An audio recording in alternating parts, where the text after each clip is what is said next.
Privacy. It's what separates the public sphere from your individual space.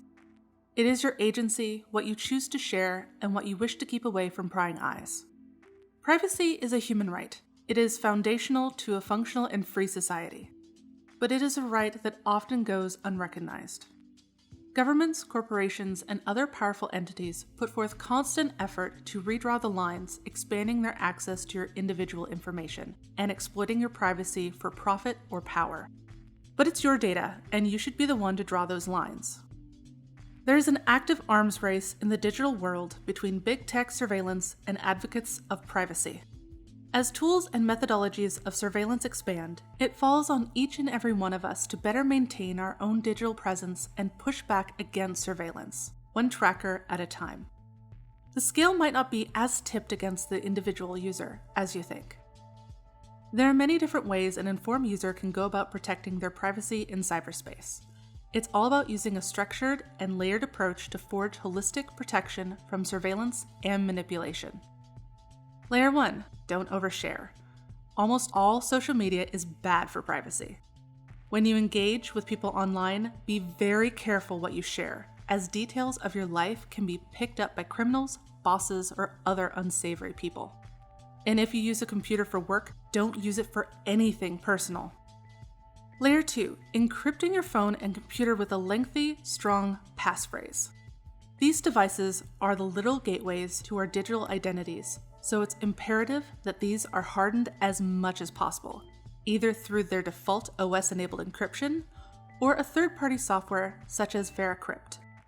In the off chance that you get separated from your device, bad actors will find it exponentially more difficult to access your data from an encrypted device versus a non-encrypted one.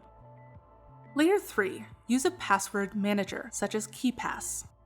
Humans are really bad at passwords, and using the same password for multiple sites is risky due to data breaches or changes in policy.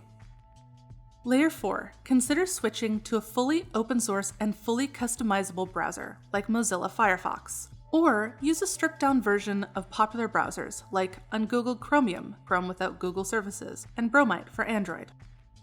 Layer 5. Further harden those said browsers using a decent ad blocker. We highly recommend uBlock Origin, and layer on those other extensions like Privacy Badger and Decentralize. These have a nice side effect of speeding up your browsing experience by cutting extra loading time from advertisements. For phones, consider using a system-wide ad blocker like AdAway for Android and AdGuard for iOS. Layer 6. Purge everything related to Meta, aka Facebook.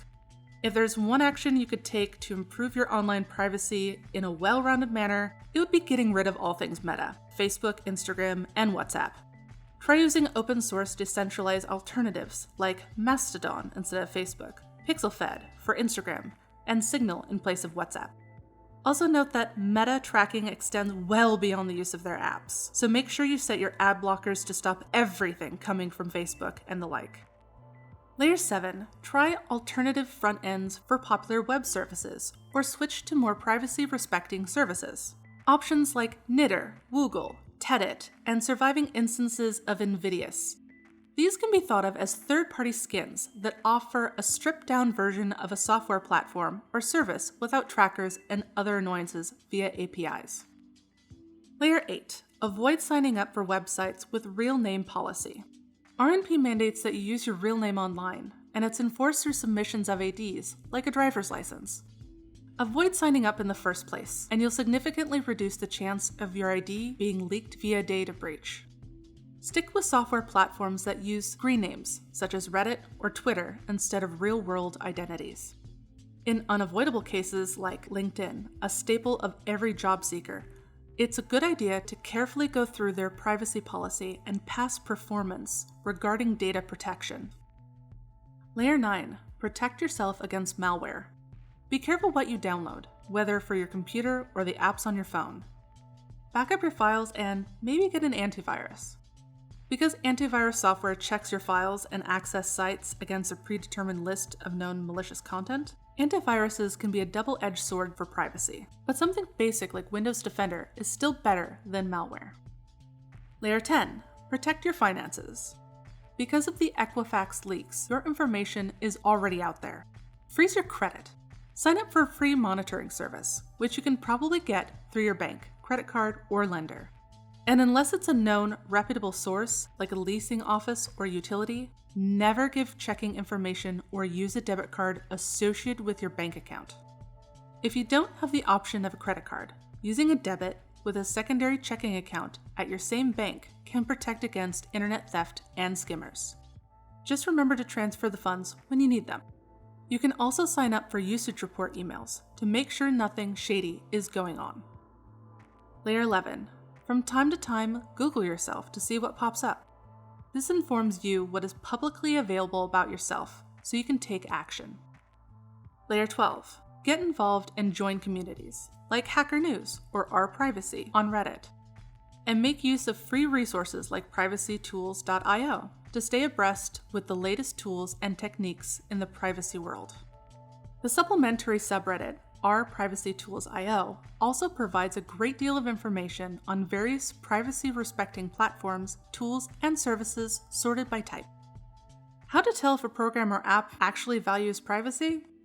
One good starting point is to look at the community or company powering the software platform or service.